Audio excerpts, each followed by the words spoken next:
Ayan, good morning po sa ating lahat. Medyo malamig ang panahon, kaya medyo nakakantok. Kaya namin ang panguna ko nito. Paano nyo? Hindi ko ay masisisi, medyo nakakantok yung panahon natin ngayon, pero yan, habang nakikinig ng salita ng Panginoon, kailangan natin mag-focus.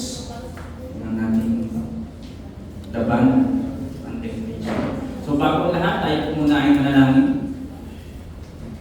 Lord God, kami po yung nagpupulit ng pagpasalamat sa araw na pinagdala mo sa bawat isa. Ang tipong-tipong may dito sa iba isang bahay upang pag-aralan, upang itaas ang iyong pangalan sa mga oras ng Panginoon. Patuloy namin dalangin na nawan sa mga kamiyang ng Panginoon ng Espiritu sa mga oras na ito, puspusin ang bawat isa. Sa gayon, maliwalhati ka namin at bawang mga katotohanan lamang tinuturo ng Biblia na mabigyan namin sa mga oras. Ito po ang aming samot na namin sa pangalan ng Panginoong Yesus. Amen. And habang nag-Facebook po, meron akong napanood na skydiver. Alam niyo ba yung skydiving? Nasa matas ka, nasa aeroplano, tapos tumatanong ka, yun yung skydiving. Tapos pag malapit ka na sa lupa, bubuksan mo na yung parachute mo. Siyempre, kapag wala kang parachute, malamang, debo ka kasi napakataas. Pero yung napanood ko sa Facebook, although marami nang gumagawa, meron akong nakikitang tao na tumalon, nag-skydive, walang kahit anong parachute. Pero pagdating sa dulo, merong malaking parang net na sasalo sa kanya na konting pagkakamali niya lang, konting miscalculation, dedo siya. Yung isa kong napanood ko, pwede ka palang skydive ngayon na walang parachute. And yun, sa awa ng Panginoon, yun, sakto naman. Talagang malaki yung confidence niya sa sarili niya na sigurado siya, makukontrol niya yung sarili niya, yung bigat niya, para sakto doon sa net. Medyo malaki naman, kaya malaking tolerance, malaking room for error. Pero yun, nagawa niya. Pero din ako isang napanood, skydiving ulit na wala ko yung parachute. Pero wala na yung net sa baba. Iba lang trip ng mga tao. Nag-skydive na walang parachute. Actually, nakubad nga siya, wala siyang t-shirt, short lang. So, nga, tumalo siya sa hot air balloon. Pero ang difference dito sa napanood ko, meron siyang taong kasabay. Na yung taong yun, naunang tumalo ng lalaking walang parachute, nasa habulin niya pababa. Pag hindi niya inabutan yung tao, for sure, patay yun, pitchit yun. Pitchit yung katawan na. So, ganun yung nangyari, pinapanood ko, napakalaman naman ang tiwala ng taong doon sa kasama niya. Na dapat masalo siya, kung hindi, pag hindi siya nasalo, pag hindi siya naabutan, dedo siya. Kasi yung kasama niya, yun yung may parachute. Pag hindi niya inabutan yung kaibigan niya, for sure, patay siya. So, na-realize ko, ang laki ng faith, ang laki ng tiwala ng taong to doon sa kasama niya. So, unti-unti ko na-realize, kung ako kaya yung magkaganon, tatalan ako na walang parachute, papakinagbawa na. Okay, sige, wala akong parachute, ikaw na bahala sa akin. Parang sa akin, kahit professional skydiver ka, kung pakilog mo, bahala kayo. Hindi ako tatalon na walang parachute. Kahit sabihin mong professional skydiver ka na kaya mo saloy, kaya mo abutan, hindi ako papayag. Kayo ba? Papayo? Although may skills siya, parang mahirap ng tiwala. Kasi hindi ko siya kilala. Ano naman kung professional ka, alam lang kung capable ka, may abilidad ka. Hindi kita kilala. Malay mo ba, baka wala kang pakialam sa akin, hindi mo ko saluhin, hindi mo ko abutan. Maliwaliw ka sa air, hindi mo ko abutin. Naisip ko, paano naman kung kilala ko?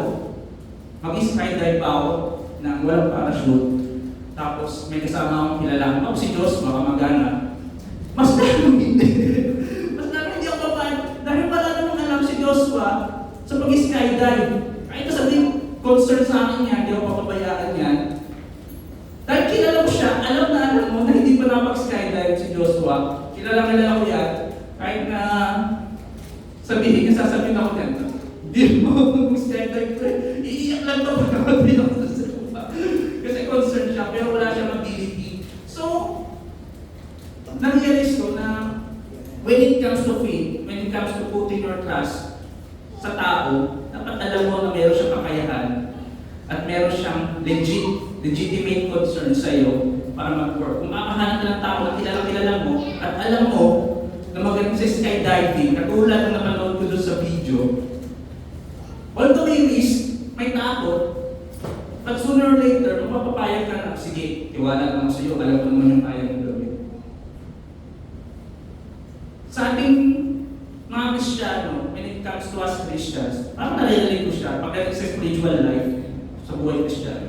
Ganun din yung pagtitiwala sa Panginoon. After ba nito, paglabas natin sa simbahan, sino ba yung willing tumalon ng walang parachute? Sino ba yung willing mag-leap of faith, knowing our Lord Jesus is capable and has a legitimate concern sa buhay natin personally? So meaning, ang strategy ko ngayon, gusto kong mangyayari sa mga oras na to, is to know Jesus. Kung kilala mo si Jesus, kung kilala mo, kung alam mo yung kakayahan niya, yung abilidad niya, at kung naniniwala ka na meron siyang legitimate concern sa iyo, it would be easier to risk everything, to risk your life for Him. We know Jesus Christ as our Lord and Savior. Yan, palagi natin na rin, basta evangelical, basta Kristiyano, lagi sinasabi si Jesus Christ as our Lord and Savior. But in reality, ano ba yung nararamdaman natin when we say, yes, pinoproclaim natin, sinasabi natin madalas, our Lord Jesus Christ, syempre, siya yung Lord and Savior ng buhay ko. But the reality, yung ba yung nagagawa ng pananampalataya natin? Pag sinabi natin Lord and Savior, are we willing to walk according sa sinasabi natin Lord and Savior? Because honestly, kung tingnan naman natin, Savior, bakit wala na Savior? Are we threatened? Nararamdaman ba natin threatened tayo? Mayroon pang pangalan sa buhay natin. Most of the time, hindi natin nakikita yan. Hindi natin nare-realize. Bakit natin kailangan na Savior kung ganda ng bukas, wala ka ng problema. Bukas, papasok ka ng trabaho, kakain ka. Kahapon, sarap ng kinain mo. Walang danger na nararamdaman. So dito, gusto ko mangyari, maramdaman natin yung honesty, yung sincerity. When we say, our Jesus Christ is our Lord, personal Lord and Savior. So, gagawin natin sa mga oras na ito ay alamin, maigi, bakit si Jesus Christ is the rightful Lord of your life and the rightful Savior of your soul. So, umpisa natin sa Lord. Pag sinabing Lord, yan, kinuha ko lang sa dictionary. Someone or something having power, authority, or influence. Master or ruler. Pag sinabi mo Lord, pag sinabi mo Lord mo si Jesus Christ, siya yung tao na mayroong power, authority, or influence over you. Nararamdaman ba natin sa mga buhay natin? Nararamdaman ba natin na si Kristo yung master natin, tapos tayo yung servant? Nararamdaman ba natin yung honesty na si Kristo yung naghahari sa mga buhay natin? Marami tayong plano, but do we consider yung plano ng Panginoon? Basahin natin yung John 1:1-3, isa to sa pinakamagandang verses na nagpapatunay na si Kristo yung rightful Lord ng lahat ng bagay. In the beginning was the Word. And the Word was with God. And the Word was God. Yung salita daw ng mismong Diyos. He was with God in the beginning. Verse 3, ito yung maganda. Through Him, all things were made. Without Him, nothing was made that has been made. So, magitan daw ng salita na Diyos mismo, lahat daw ng bagay ay nalikha. Siyempre, kapag ikaw ang lumikha sa mga bagay na yan, you have authority, you have power, you have influence over those things. Sinasabi ng verse ng John 1:1-3, yung salita daw, yung lumikha sa lahat ng bagay. Ibig sabihin, yung salita na to ay may kapangyarihan, mayroong lordship over all things that was made. And sa John 1:14, the Word became flesh. tinutukoy niya si Jesus Christ. Yung salita daw ay nagkatawang tao. Sino ba yun? Si Jesus Christ. And made His dwelling among us. We have seen His glory, the glory of the one and only Son, who came from the Father, full of grace and truth. Verse na to ay sinasabi lahat daw ng bagay na nilikha ay sa pamamagitan ni Kristo. Si Kristo daw ang lumikha ang lahat ng yan. Tayo ang sarili natin, nilikha niya. Yung earth, lahat ng bagay, yung buong universe, nilikha ng Diyos. Doesn't it sound amazing? Parang di kayo na-amaze. Di kayo nawawaw sa ganitong bagay na lahat ng bagay nilikha ng Diyos. Hindi nakakawaw to, pero isang favorite technique ko para mapawaw, mapabuka yung bibig ng mga tao is introducing man. Kasi naalala ko nung nag-aaral ako sa school. Kapag man may pag-uusapan, natatamay tayo, pag nakakita tayo ng mga malulupit na numbers, parang dun gumagana yung amazement natin. Doon natin naiintindihan yung mga bagay. We could communicate with math. Yung emosyon natin ay lalabas through math. So, bigyan ko kayo ng magandang example. Ang Earth po ay 3.5 million times larger sa atin. Ang Earth, yung Earth ay 3.5 million times larger than human. Ibig sabihin, kailangan mo ng 3.5 million na tao para maging kasing tangkad mo yung Earth. 3.5 million, mga kapatid. At yung solar system naman, yung buong solar system, pinag-aralan natin, solar system naman is about 36 billion times larger than the Earth. 36 billion times larger yung solar system na alam natin. At yung local group naman, yan yung mas malaki naman sa solar system, is 5 million times larger than the solar system. Nakikita niyo kung gano'n tayo maliit ngayon. Ito, itong mga susunod, di ko na naiintindihan ito, pero nakita ko lang, basahin na rin natin. The Virgo supercluster is 11 times larger than the local group, yung nauna, di ba? Yung Pisces C2 supercluster complex, very complex na lang, is 12 times larger than the Virgo supercluster. And finally, yung observable universe, yung observable pa lang to, hindi pa yung talagang totoong universe, is 10 times larger than the Pisces C2 supercluster complex. Lahat ng yan daw, nilikha, nalikha sa pamamagitan ng ating Panginoon. Nilikha ni Kristo. Ibig sabihin, Jesus Christ has authority over lahat ng yan.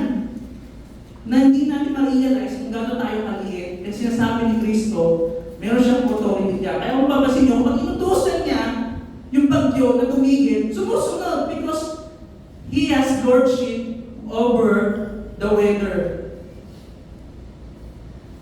Siya yung lumikha niya. Kaya pag sinabi niya, titigil yan. At yung lahat ng bagay na yan, nilikha ng Panginoon. Kung gano'n tayo maliit at gano'n kalaki ang universe, dapat ma-realize natin kung gaano capable yung ating Diyos, kung gaano komplikado ang pagkakalikha ng mga bagay na yan. Observable universe pa lang yan, hindi pa yung wholeness ng universe. Yan pala yung kaya ng science natin na ma-discover. At hindi lang po yan, mga kapatid. Kung nag-umpisa tayo sa malaki, pwede rin natin palitin yan sa pamagitan ng mga atoms. Alam niyo po, 550 pound human, like me, 68 kilograms, meron ba kayong idea kung ilang atom ang bumubuo sa atin? Kung isang katulad ko, ilang atom ang meron sa akin? Yan po, 6, ewan ko. 6.5 basta 0.0000000 atoms. Parang octillion, 6.5 octillion po yan, atoms. Nilikha na bumubuo sa isang katulad ko na 550 pounds. Bawat atom na yun, nilikha ng Panginoon natin. At hindi pa po, sabi nila, atom na ito yung pinakamaliit na composition ng tao. Hindi pa pala. Yung atom daw, binubuo ng nucleus at electron. Yan sa panagalan ng science.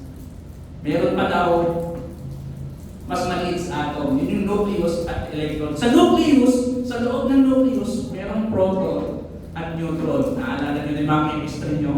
Yan yung mga pinag-aaralan natin. Yung mga valence electrons. Panginoon po ang lumikha ng pinakamaliliit, mga bagay na hindi na natin nakikita, pero nilikha niya ng walang kahirap-hirap, mga kapatid. Ibig sabihin, meron siyang lordship sa kahit pinakamaliliit na atom. Sa 6.5 octillion atom, overdose, meron siyang authority sa bawat isa ngayon.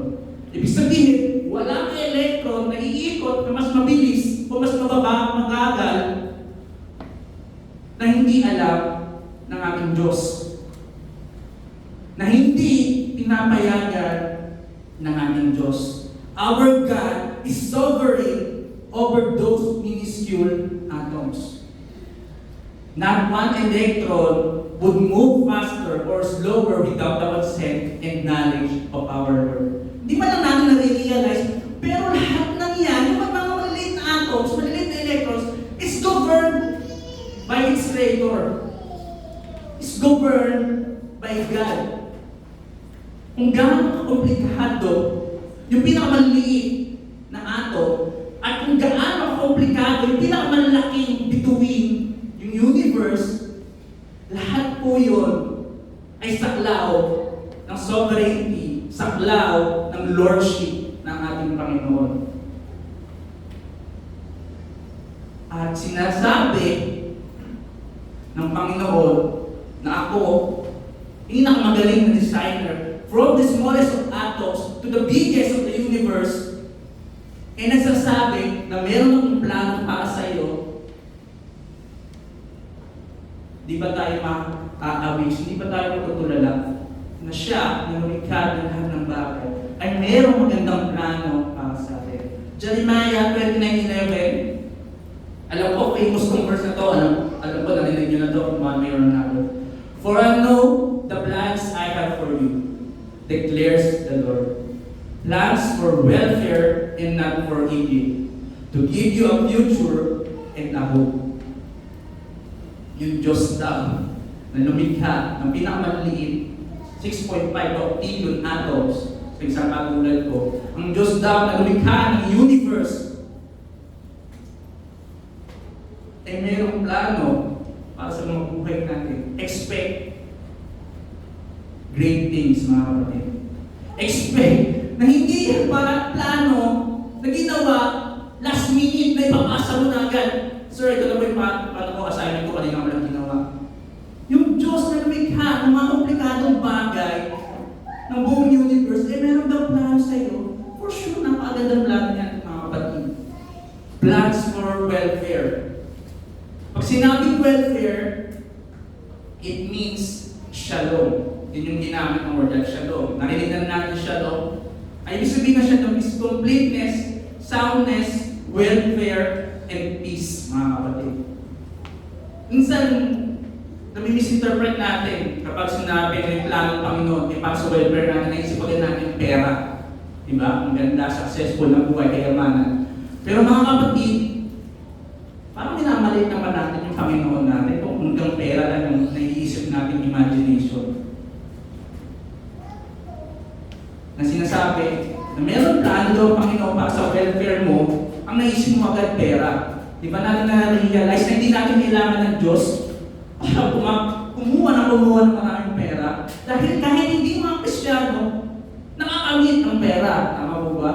Basta masipag ka lang, mayroong mga tao na milyonaryo, na hindi naman kumikilala sa Diyos. Still, nakuha nila yung kayamanan. So, kung gusto natin, kung ang interpretation natin ng welfare is material gain, You don't need God. Makukuha mo yan kahit walang Diyos, katulad ng nagagawa nila. Pero, higit pa po sa pera yung binibigay ng Panginoon. Higit pa po sa pera ang plano, ang mabuting plano ng Panginoon sa mga buhay natin. Completeness, mga kapatid. Kompleto, soundness, welfare, and peace. Perhaps pwedeng pera din, material blessing, pero hindi lang po yun, mga kapatid. Dapat lakihan natin yung imagination natin when it comes to God. Pag sinabi niya meron siyang plano sa atin, isipin mo yung mga atoms, isipin mo yung mga universe. Hindi ako papayag na yung plano ng Panginoon sa akin, ay hanggang dito lamang. Siya na nagbigay ng matinding attention to details hanggang sa pinakamaliliit na atoms na hindi na natin nakikita, attention to details sa universe, nagsasabi meron siyang plano sa mga buhay natin. Dapat nakaya natin yung imagination natin. When He say He has a plan, He has a good plan for us. Huwag natin i-translate sa pera lang. I-translate namin sa kung paano niya nilikha yung buong universe. Mga kapatid, yung plan na to, ito dapat yung mas gustuhin natin. Kaya hindi natin na-realize yung plano ng Panginoon kasi hindi natin ginugusto yung plano niya. Pero once na tumanong ka sa plano ng Panginoon, giving your everything sa plano ng Panginoon, expect great things. Hindi tayo nabuhay dito para mamatay. Parang aalam ko naman yung gano'n. Na nabuhay mo dito, okay, ligtas na ako, pwede na ako mamatay. Without the expectation na mayroong plano yung Diyos sa atin. Parang nakakala ko naman, naiisip ko na mamamatay ako ng tatrabaho. Yun na yun, wala na. Hindi ko malang naramdaman yung ganda. Hindi ko malang naramdaman yung plano ng Panginoon. Kung paano nakaganda ginawa yung universe, at paano hindi ko naramdaman. Diba parang sayang naman na naligtas ka lang tapos mamamatay ka eh. So mga kapatid, gusto kong buksan ulit natin yung pagiging interested natin sa plano ng Panginoon. Tingnan natin paligid, lahat na nakikita natin ay sumisigaw ng kadakilaan ng Panginoon natin. Sumisigaw kung gaano kagaling na designer yung Diyos natin. Kung gaano siya kagaling magplano. At ngayon, sinasabi niya na mayroon siyang plano sa bawat isa natin. Ano yan? Makagraduate? Hindi lang mga kapatid. Magkaroon ng trabaho, tapos kikita ka. Hindi lang mga kapatid, hindi nagtatapos yan yung plano ng Panginoon. Parang simple naman ang plano ng Panginoon. Parang pagdating sa papaplano sa buhay ko, parang walang dating. Mga kapatid, hindi ganoon ang Panginoon. May pagmamahal siya, meron siyang malasakit sa atin. Kaya kung titignan nyo lang ang buhay natin, ay yung mga pinakamaliliit na bagay, nangyayari kalakit-lakit sa ikabubuti natin. Naalala ko nung elementary high school, palagi kaming late pumapasok. Kasi ang dami namin sa bahay, palagi mo isa-isa. Parang maliit na bagay lang kung isipin mo. Pero nung as I grow up, nung nagtatrabaho na ako, kung na-realize na lagi akong late, pumasok ng elementary, high school, and college. Eh, college hindi naman masyado kasi nasa 40 namin. Pero elementary and high school, napapahiya ako pagpapasok ako sa classroom at tatakas chin. Ganun kami, pagpapasok kami sa school, pagtitingin na kami, nakakahiya. Pero dahil doon, na-realize ko kung paano magpahalaga sa oras ng iba. Dahil doon, na-realize ko kung gaano kahalaga yung oras na ibibigay mo sa mga bagay-bagay. Bumagsak ako ng dalawang beses sa board exam sa electrical engineering. Inisip ko, Lord, ito ba yung plano mo sa akin? Bumagsak ng 2 beses sa board exam. Pero dahil doon, tanggal ang yabang ko. Tanggal ang yabang ko, mga kapatid. Kung ano mo yung mga bagay na pwede ko pag malaking talino, kakayahan, tinanggal ng Panginoon. Yun yung plano niya. Growth, maturity. Malamang yung ibang mga bagay hindi ko na naiintindihan, pero lahat ng bagay, maganda man ang mabuti,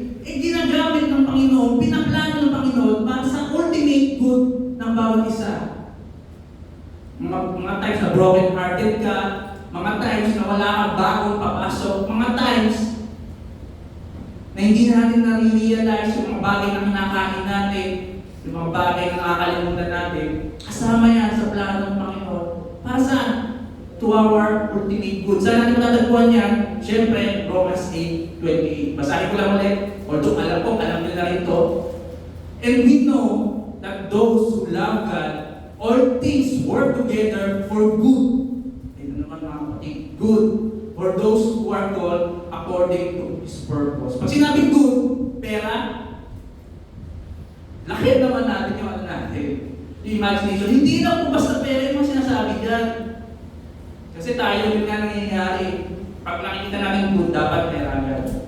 Pero when we say good, sa definition ng Panginoon, ultimate good po natin. Kahit wala kang pera, kahit hindi ka mayaman, lahat ng bagay na nangyayari para sa ikabubuti natin. Hindi man natin maintindihan, pero kapag tinitingnan natin yung universe, may maaalala natin na si Aaron, mayroong 6.5 octillion atom sa katawan. At lahat ng atom na yun, bawat isa doon, pinarapot ng Panginoon. I guess we could trust our Lord when we say, pag sinasabi niya na mayroon siyang magandang plano sa mga buhay natin. Hindi natin na-realize kasi hindi pa tayo tumatalon na walang parachute. Pero once na ginawa natin yan, naiintindihan ko na mayroong Diyos na nakahanda, mayroong Diyos na nakaplano. Kahit bumagsak man tayo, we will rise up again kasi isama natin Panginoon. From time to time, pumapalpak yung mga plano natin.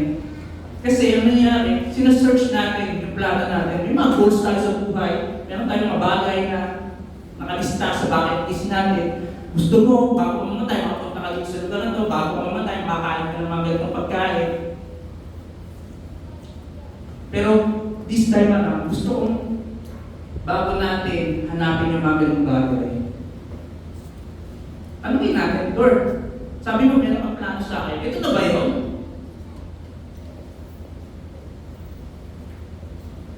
Pag sinabi mo na gusto mo ng plano ng Panginoon, hanapin natin yung plano ng Panginoon sa mga buhay natin. Madalas, nagtatrabaho tayo, inisip natin, kailangan natin magtrabaho para kumita ng pera. Kasi kailangan natin kumain ng hindi natin yan. Kahit Kristyano ka, nagugutom mo pa rin naman eh. Kailangan mo ng pangkain. Kailangan mo bigisan yung damit mo kahit pa paano. Kailangan mo mag-commute para makapasok sa trabaho. Pero may plano ang Panginoon kung bakit ka nagkaroon ng trabaho na yan. At isa sa mga bagay na nare-realize, kahit saan ka man mapunta, all throughout the Bible, kapag pinapunta ka ng Panginoon dito, pinapunta ka ng Panginoon, halimbawa kay Moses, punta ka dito, kay Abraham, punta ka dito, kay Apostol Pablo, punta ka dito, meron plano ang Panginoon. Ikaw, napunta ka sa EFSA, napunta ka sa Schneider, napunta ka sa San Miguel, napunta ka sa Api Pacific, napunta ka sa Bicol. Nilagay ka ng Panginoon doon and expect na merong plano ang Panginoon sa lugar na pinagtatrabahuan mo. And always kasama sa plano ng Panginoon is the gospel, evangelism. Nilagay ka ng Panginoon sa trabaho nyo para maipakita mo yung kabutihan ng Panginoon. Para i-share mo yung gospel. Kung kahit anong eskwela man yung gusto mong pasukin, iniligay ka ng Panginoon mo kasi meron siyang magandang plano para sa iyo. And isa sa mga plano niyo is always evangelism, yung mga napag-usapan natin last week. Evangelism po, mga kapatid. Hindi yan mawawala sa plano ng Panginoon. Kaya pag sinabi ng Panginoon na meron siyang plano dito, meron siyang plano para sa akin, meron siyang plano para sa iyo, expect you will have to speak His goodness. Meron palaging tao na makikinig sa iyo. Isipin nyo, si Apostol Pablo, dinala sa Roma. Tapos napunta siya doon, Lord, wala namang nakikinig sa akin. Wala namang willing makinig sa gospel mo. Hindi naman ganun nangyayari. Meron na ihahanda ang Panginoon para sa atin, na willing makinig, willing sumunod din sa Panginoon kasama ko. Kailangan mo lang gawin, makita yun, kailangan mo lang ipadalangin. And that's good. Hindi yan mabibili ng pera. Kailanman hindi mabibili ng pera yung gospel. Yung ganda ng biyaya na kasama ng Panginoon. Yan yung mga bagay na kasama sa plano ng Panginoon. And of course, meron pang ibang mga bagay na hindi natin naiintindihan. Kasama pa rin yan sa plano ng Panginoon. Kailangan na natin gawin, magtiwala sa Kanya. Pero wag lang natin makalimutan, kasama lagi sa plano ng Panginoon. Nasaan ka man, kahit ano man yung nalalagyan mo, speaking about His goodness, ipag-share ng kabutihan ng Panginoon sa bawat isa is always included in His grand plan. So remember, hindi lang tayo binuhay, hindi lang tayo binigyan ng buhay ng Panginoon para mamatay din dito sa earth na to. God has a goal for us. Kung meron kang pinaplano, itigil mo muna yan.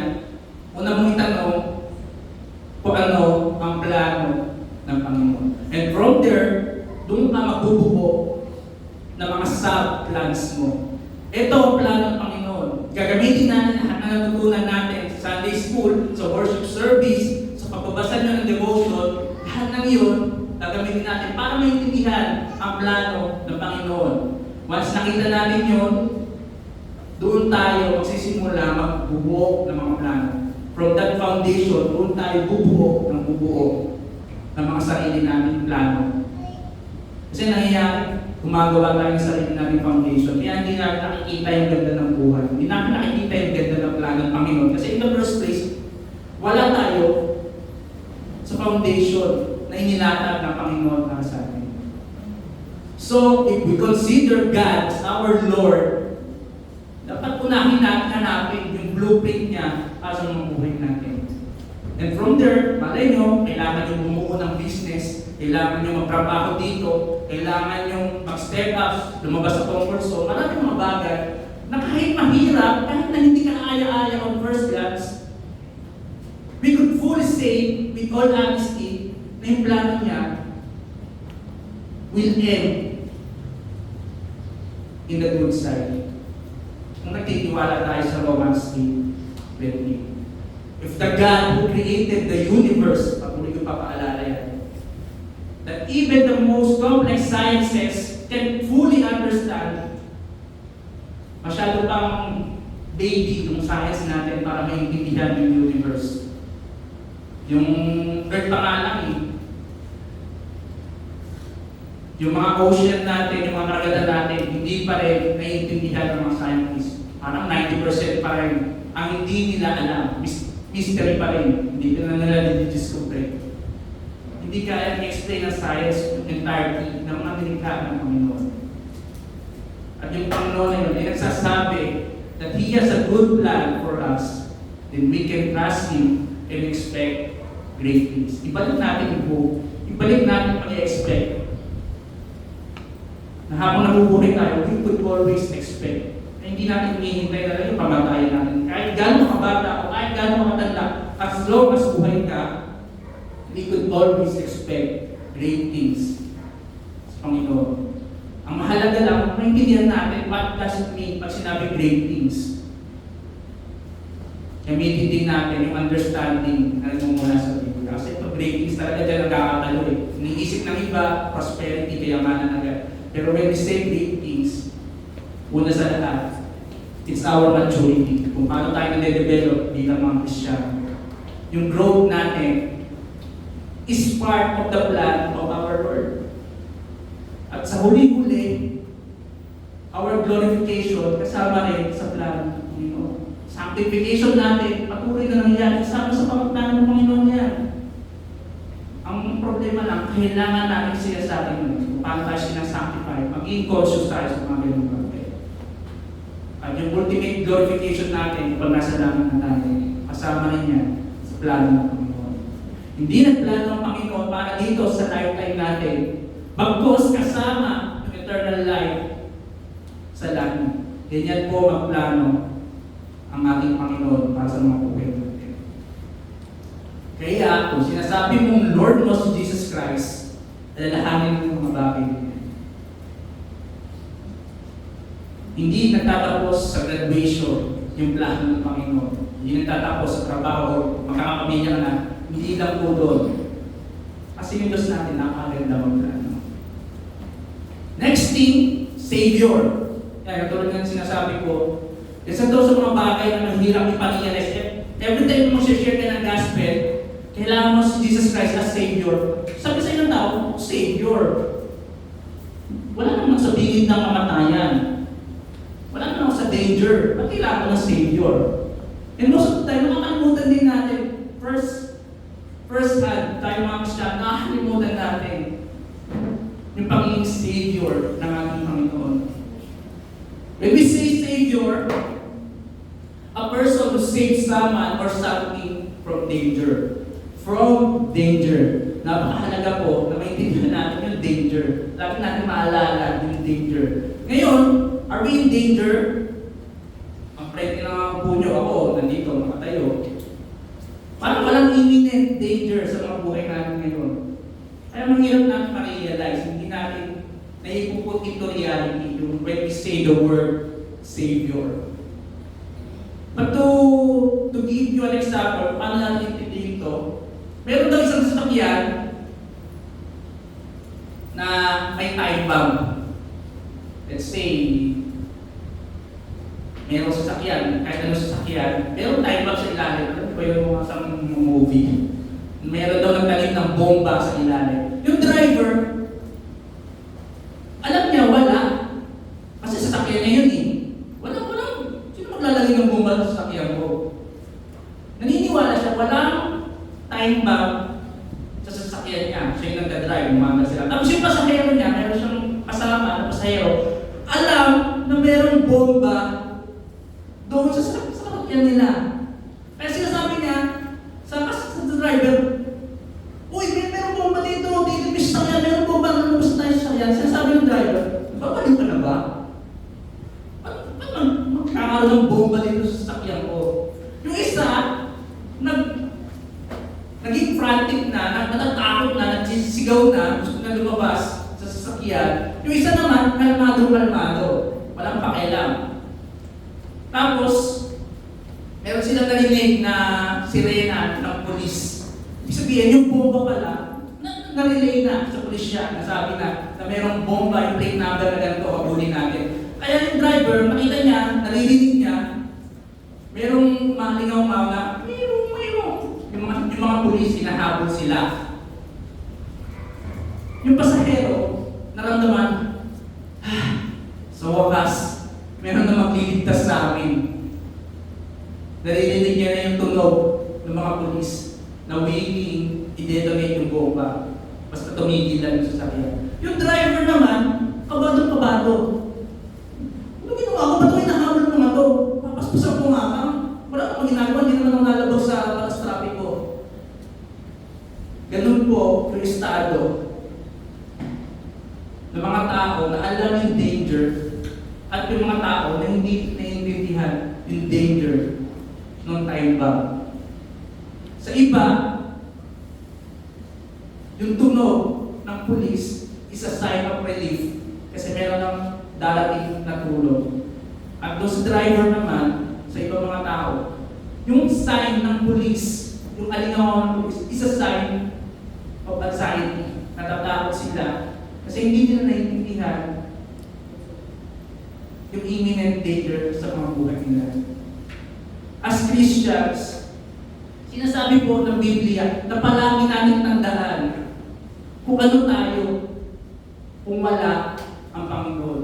Yung panahon na hindi pa dumadating yung pulis para i-detonate, para tanggalin yung bomba sa mga sasakyan natin. Sinasabi po yan sa Ephesians 2:12. Pala yan, dibleto na ako. Sinasabi talaga ng Bible, natandaan natin, huwag natin kakalimutan. Remember that you were at that time separated from Christ. Remember, alalahanin nyo, at that time, you were separated from Christ. Alienated from the commonwealth of Israel and strangers to the covenants of promise. Having no hope and without God in the world. Alam ko naligtas na tayo, siyempre. Once naniniwala tayo, tinanggap natin si Kristo bilang Panginoon tagapagligtas. Naligtas na tayo. Pero ibig sabihin ba ng kakalimutan na natin? Hindi po, mga kapatid. Sinasabi, alalahanin nyo. Ephesians 2:12, alalahanin nyo yung estado nyo kung hindi pa kayo naliligtas. Kung ano tayo, ano ba ako? Kung hindi ko nakilala si Kristo, ano ba ako ngayon kung hindi ako niligtas ng Panginoon? Kailangan natin alalahanin yan. Nang sa gayon, magkaroon tayo ng concern, compassion sa mga tao na nakapaligid sa atin na hindi nila alam habang minamaneho nila yung mga buhay nila, yung taking time ba na pwede sumabot. Kaya yun ang bibigay sa atin ng sense of urgency para sabihin sa kanila, magsumigaw tayo na kapatid, you're in danger. So, Ephesians 2:12 po yan. So, babalikin natin, yung sinasabi niya, remember, isa natin sa Ephesians 2, verse 1 to 3. Basahin ko ito. Ito po ang sinasabi. Naalalahanin natin yung estado natin nung hindi pa natin nakikilala yung tagapagligtas natin. And you were dead in the trespasses and sin. You are dead. Patay ka in the trespasses and sin, in which you once walked, following course of this world, following the prince of the power of the air, the spirit that is now at work in the sons of disobedience. Yan yung estado natin, hindi pa natin nakikilala ang tagapagligtas. Disobedience, dead. Among whom we are all once lived in the passion of our flesh, carrying out the desires of the body and the mind, and were by nature children of wrath, like the rest of the mankind. Alalahanin doon natin that we were once dead. We were once disobedient. We were once children of wrath. Yan yung estado natin kung hindi pa tayo iniligtas. Taking time ba? Pag sinabi natin dead in trespasses, it means dead. Pag sinabi dead, wala kang kanyang gawin, tama ba? Madalas sa iniisip ng tao para lang alipin. Mga alipin, ano, nakakulong kayo, mga alipin sa isang malaking lugar, presinto, alipin ka nga. Pag iniisip mong alipin ka, nakakulong ka lang, most of the time, iniisip natin, meron tayong makayahan, basta magplano ka lang na mabuti, makakatakas ka doon sa kulungan eh. Or mag-start ka lang ng revolution, organisasyon, o tayo mga alipin. Sa tayo ng puwersa, pataubin natin ang gobyerno para makalabas tayo dito. Pwede mangyari yun, di ba? Pwede ma-accomplish, abutin ka ng taon, daang taon. But sooner or later, kung gano'n yung mentality mo, gusto mo makawala, for sure, one of your plans, magtatagumpay, makakalabas ka. Yun po yung nangyayari sa religion ngayon. Bumuo tayo ng religion, magbuo tayo ng mga religion, malamang isa doon sa mga religion na yun, yung mga katulong para malabas tayo sa pagiging alipin ng kasalanan. Pero ito pong Ephesians 2, verse 1, ay nagsasabi na hindi kayo alipin. Patay kayo. Patay kayo sa trespasses and sin. Sabihin yung mentality na parang alipin na nakakulong sa isang presinto, hindi effective. Tayo po, mga kapatid, nung hindi pa nililigtas ng Panginoon, ay nasa morgue, mga taong patay sa trespasses at kasalanan. Pagpatay ka, makakapagbuo ka ba ng revolusyon? Makakagawa ka ba ng plano para makalabas sa morgue? Hindi. Patay ka. Ibig sabihin, hindi natin kaya, wala tayong makayahan, kahit anong matinding plano, kahit anong reliyon at mabuo, hindi niya makakapagligtas sa atin. That's why we need a miracle para mabuhay. Mabuhay ulit. Mag-born again.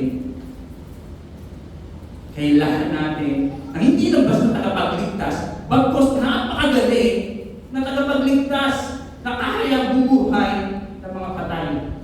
Tayo pong lahat, nung hindi pa nililigtas, ay nasa morgue.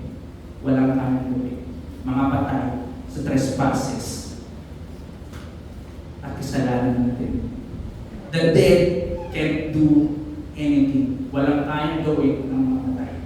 A dead person can save another dead person. Yan po yung estado natin lahat. Hanggang nagmula tayo kay Adan at Eva, yung mga papanganak pa rin doon, ay patay spiritually.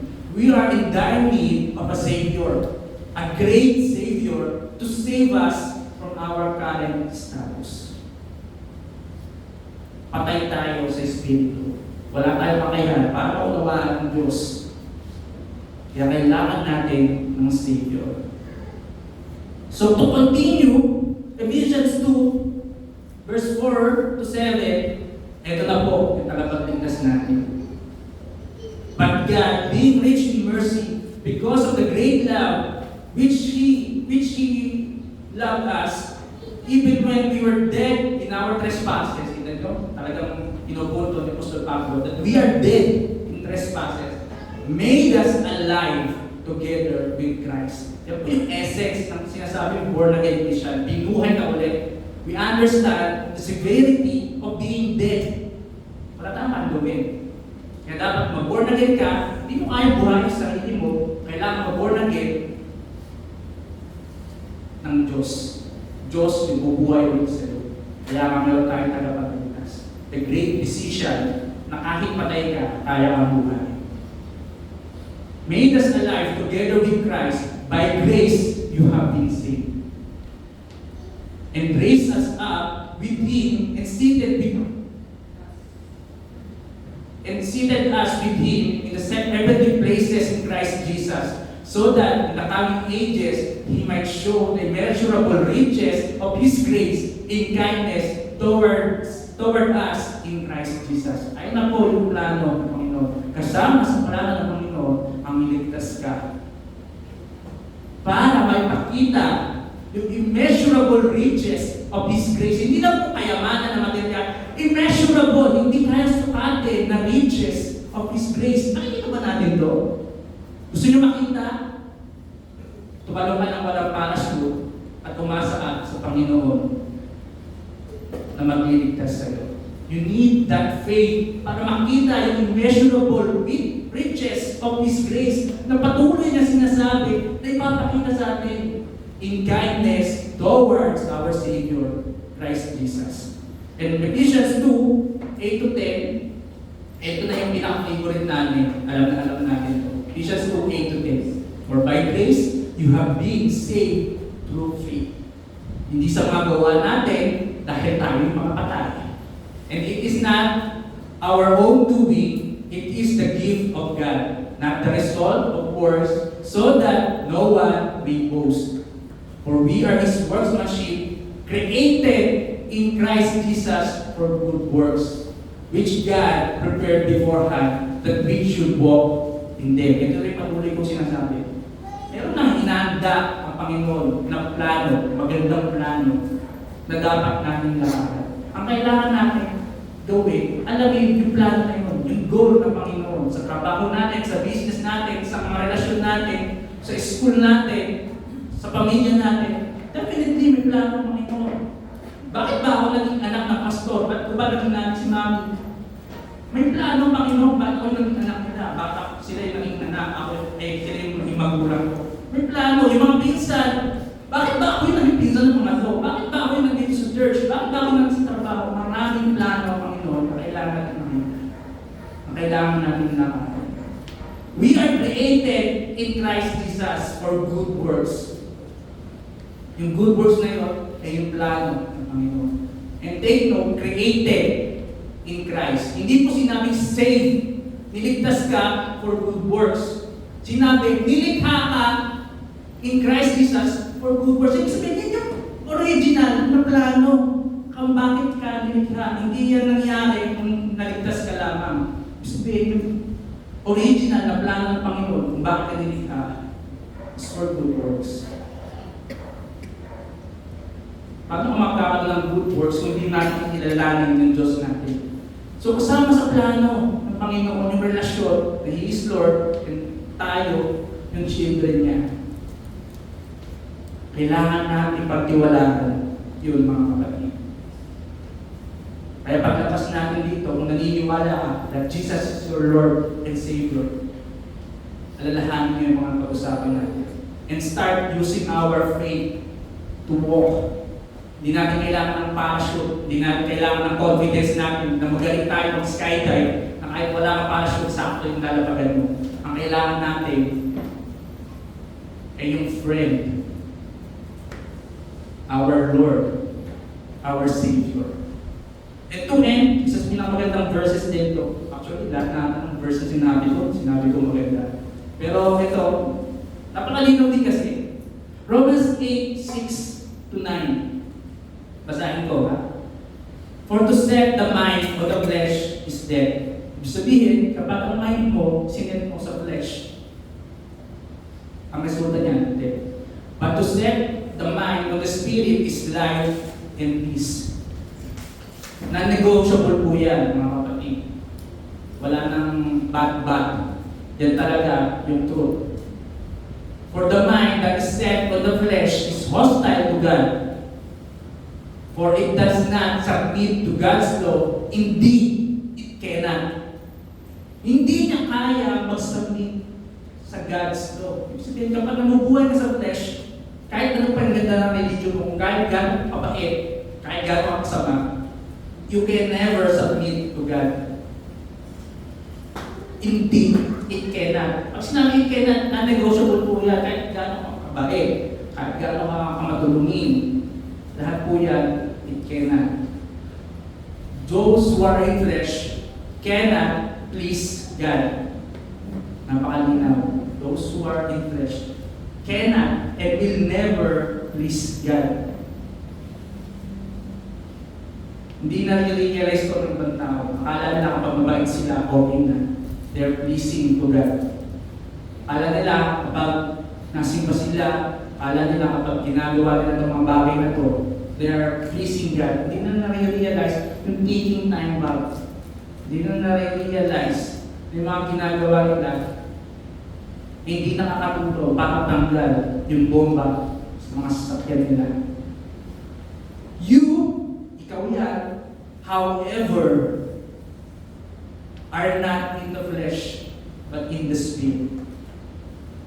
If in fact, the Spirit of God dwells in you, in fact, sinabi in fact, with certainty, with assurance, balikan nyo lang ang pinakauna ng usapan. In fact, the Spirit of God dwells in you, sigurado ka that the Spirit of God dwells in you. Yun nga sinasabi, balikan nyo lang, nakarecord naman yung mga video natin with regards to assurance of salvation.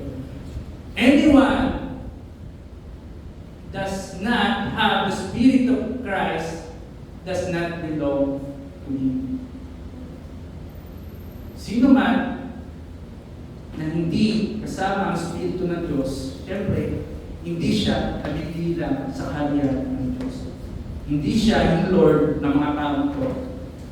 Pero kung ikaw, Kristiyano, ay namumuhay sa Espiritu, buhay ang Espiritu, binuhay ka ulit, ang Diyos mo ang bahala sa iyo. Magpasalamat tayo sa tagapagligtas natin sa ating Diyos na si Kristo Jesus. Nawa, dahil sa mga napakinggan natin, kahit pa paano makatulong to know Him better, para mapagudyo na mag-start tayo to live our faith in Christ. Itaas natin yung pananampalataya natin. Huwag tayo manangas sa mga sarili natin, kaya bagkos patuloy tayo maniwala sa kayang gawin ng Panginoon sa mga buhay natin. It's very simple. Pero sabi ko nga, it takes guts, it takes trust, it takes faith para mag-skydiving tayo na walang parachute. Na ang Panginoong Jesus lamang yung pagtitiwalaan natin. Hindi kakayahan natin, hindi yung talino natin. Bagkos, yung Diyos na lumikha na ng lahat ng bagay.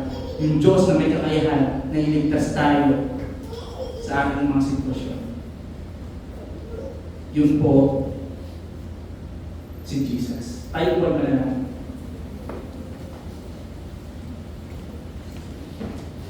Panginoong Diyos, kami po ay nagpupulit ng papasalamat sa kapatiran niyo.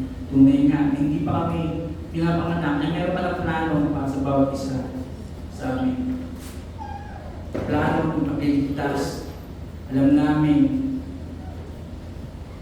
ang biyaya mo, inigay mo ang iyong bugtong na anak, si Jesus Christ, upang iligtas kami, upang maging Diyos namin lahat is our King of Kings and Lord of Lords, Panginoon. Kaya bigyan mo kami ng pananampalataya para lumakad sa mga plano sa buhay namin. Bigyan mo kami ng pananampalataya na kayang panghawakan yung mga plano mo. Dahil kung hindi kami niligtas ng aming Panginoong Hesus, kami ay mga patay. Kami ay mga walang handog. Hindi namin kayang i-declare yung mga pangako. Kaya patuloy kami nagpapasalamat sa kabutihan mo. Patuloy kami nagpapasalamat sa kaligtasan at pinagdalaw mo. Huwag mo hayaan na makalimutan namin yung great thing na ginawa mo sa mga buhay namin. Pagkos, maging motivation namin ito, maging fire namin, maging mga gasolina ng buhay namin. Sa gayon, ay umandad kami ayon sa inyong mga plan. Pakita mo po, Panginoon, yung immeasurable riches of your glory.